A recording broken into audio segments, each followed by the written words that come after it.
Hello, my dear! Welcome back sa ating YouTube channel. My name is RJ. At ang gagawin natin ngayon mga my dear yung first 15 days para sa buwan ng September 2023. This is from September 1 hanggang September 15, 2023. At ang reading na ito ay dedicated para sa iyo, my dear Sagittarius. Okay, my dear Sagittarius, balasahin lang natin ng mabuti ang iyong mga cards. At habang binabalasa ko to my dear, ay kukunin ko itong pagkakataon na to na magpasalamat sa inyo mga my dear dahil sa walang sawang suporta at pagmamahal na pinapakita po ninyo sa ating channel. So from the bottom of my heart mga my dear, maraming salamat po. Okay, last two shuffle tayo mga my dear. Last two shuffle. And my dear, kukunin ko na rin pala itong pagkakataon na to dun sa nabasa kong isang comment na nagtatanong na bakit daw lagi daw kayong walang reading or something. My dear, pag ganun, pag wala akong upload, ibig sabihin may inaayos ako sa personal na buhay ko. At humingi naman po ako ng pasensya kasi alam kong inaasahan ninyo yung inyong mga uploads, yung inyong mga readings. Pero kailangan ko rin po talagang ayusin din yung buhay ko. So, pasensya na po mga my dear.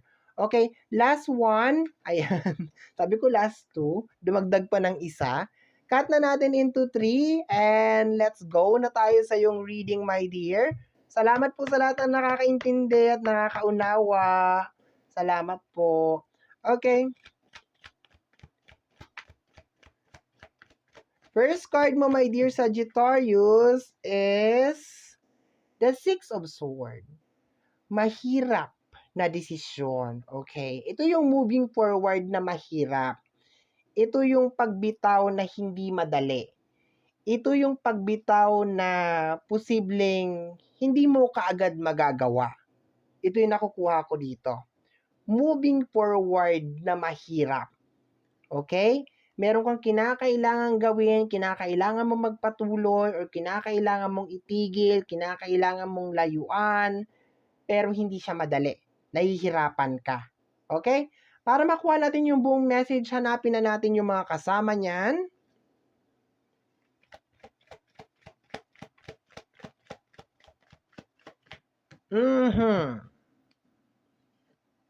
The Death card. May kinakailangan kang tapusin talaga, my dear. Okay? Kinakailangan mo mag-move forward. Baka nai-stuck ka na masyado sa isang sitwasyon, isang gawain, isang pangyayari, isang eksena, na wala naman talagang nagiging benefits na sa'yo at all.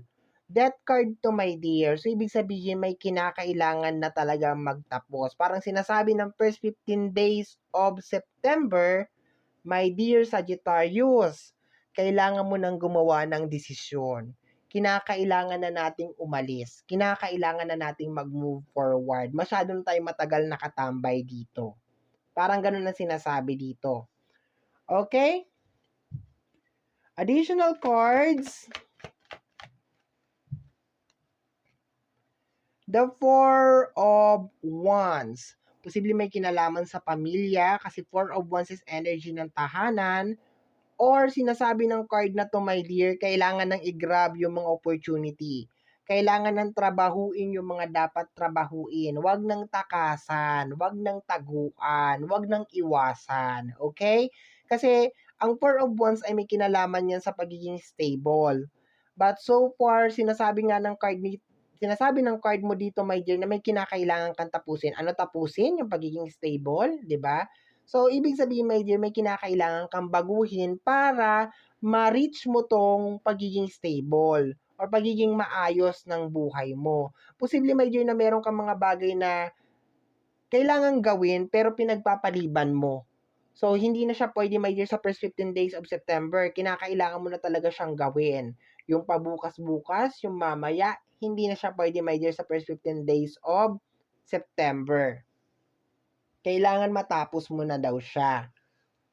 Posible din, my dear, na sabi ko kanina, 'di ba, masyado ka nai-stuck sa isang lugar o sa isang sitwasyon. Posibleng marami na mga blessing or opportunity ang dumadaan, 'di ba? And pinalalagpas mo lang siya. Kasi masyado kang nai-stuck, nahihirapan kang gumawa ng desisyon. Okay, additional message tayo, my dear. The King of Wands, manifestation. Okay? So, kinakailangan mo na ulit, my dear, mangarap. Kinakailangan mo ulit maniwala sa sarili mo at maniwala sa mga manifestation mo. Kailangan mong kumapit ulit sa dreams. Okay? Kailangan mo ulit mag-manifest, my dear. Hindi ko alam kung ano nangyari sa'yo, pero pag ganito kasi ang lumalabas, parang na-stuck ka sa isang pangyayari o isang sitwasyon na hindi ka talaga maka-move on. And then mismo yung energy na mismo ng buwan ang gumigising sa'yo na masyado ka nang matagal dyan, masyadong matagal ka na dyan sa eksena na yan. Tapos na yan eh. Ang dami mo nang pinalagpas na opportunity. Parang ganun ang sinasabi dito, my dear. Additional message na tayo, my dear Sagittarius. Additional message ng Six of Swords.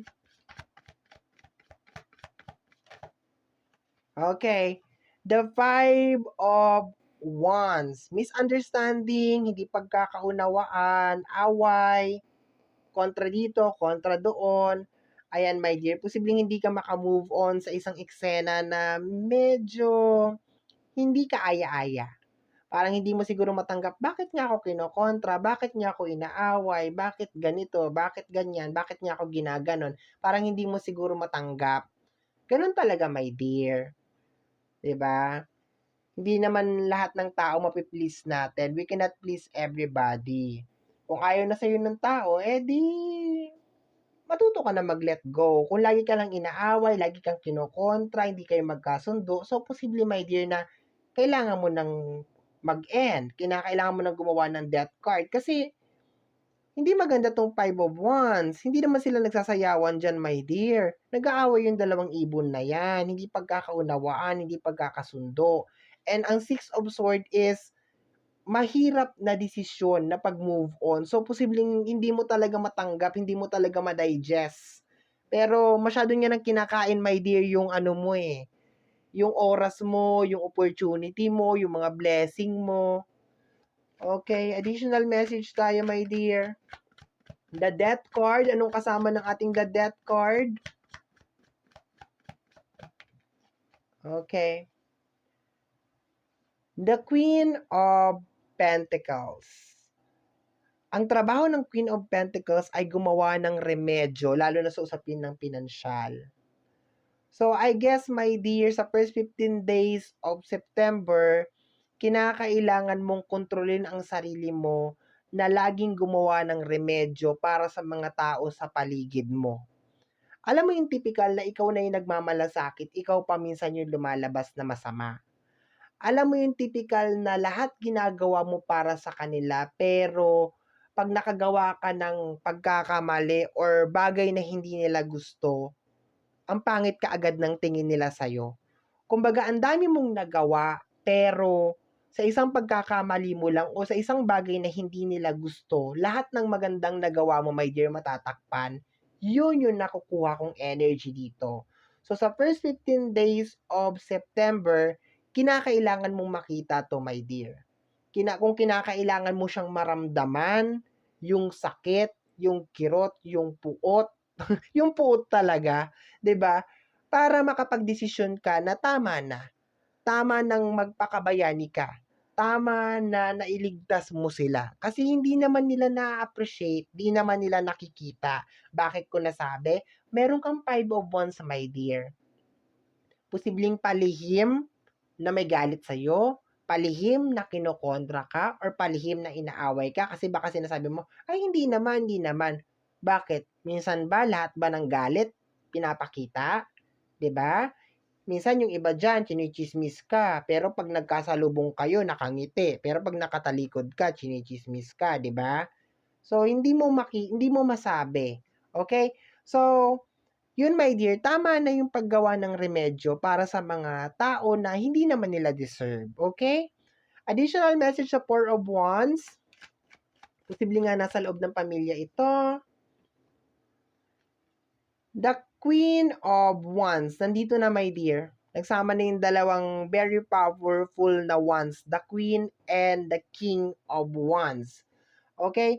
Dito, my dear, focus ka sa success. Focus ka sa sarili mo. Unahin mo yung sarili mo for a change. Yun na nakukuha ko dito.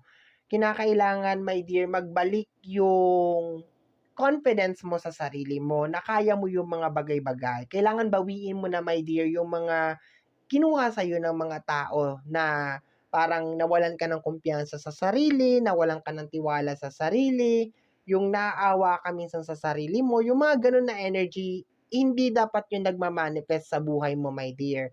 Dapat, ang energy mo sa first 15 days of September is, kaya ko to. Ma-overcome ko to. Magiging successful ako. Dapat ganon. Kasi, kaya ka siguro ganyan, kaya siguro, my dear, pakiramdam mo, down ka, is because, ito nga, hindi ka nakakakuha ng 100% na support. Suportahan mo sarili mo, my dear, di ba? Comfort mo yung sarili mo. Ganun lang yon. Huwag tayo masyadong umasa sa iba kasi habang tumatagal, dumadamot na yung mga tao pagdating sa usapin ng support. Okay. Last card tayo, my dear. Last card.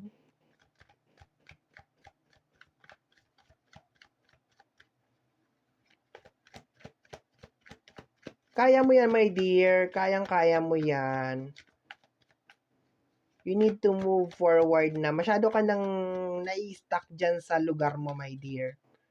O sa eksena na yan. O, meron dalawa. Okay, 5 of Cups. Normally, itong card na to, ito yung sinasabi na blessed ka pero nakapokus ka lang sa negative kasi 5 of Wands to eh. Kung makikita mo may dalawang cups doon, nakapokus siya sa 3 of Cups dito sa baba. So, ibig sabihin baka nakapokus ka sa third party, emosyon ng ibang tao, hindi ka na-appreciate, blah, blah, blah. And hindi mo nakikita kung gaano ka ka-talented, kung gaano ka kagaling bilang isang tao. No? So, parang ginigising ka ng reading na to, my dear, na move forward lang talaga tayo. Kasama niya, my dear, ay sorry. Kasama niya is the Queen, the Empress, sorry. Be matured, 'di ba? It's time for you to grow, 'di ba? Baka may mga tao na pinipigilan ka mag-grow. Bottom deck of the card is the Seven of Cups. It's about time na mag-manifest ka ulit, my dear. Mangarap ka ulit, my dear. Spread your wings like a butterfly. And kung meron man mga tao na hinihila ka pababa, I think ito na yung panahon para tuluyan mo na silang tanggalin sa buhay mo. Okay? So, no hurt feelings, walang pangalan nito? Walang samaan ng loob. Kasi hindi naman deserve, my dear, na ginagawan mo sila ng pabor pero sila hindi kanila magawan ng pabor. 'Di ba? Parang ganon. Okay? So, my dear, yan ang reading mo para sa yung first 15 days of September 2023. Somehow, my dear, kung nagustuhan mo to, especially kung napadaan ka lang, don't forget to subscribe. Click po ang notification bell para ma-update ka sa aking mga upload, and free to like, free to share, free to comment sa lahat ng ating mga videos. Once again, my name is RJ, also known as Apo J. Maraming salamat po, and until next time. Bye-bye! Thank you, my dear!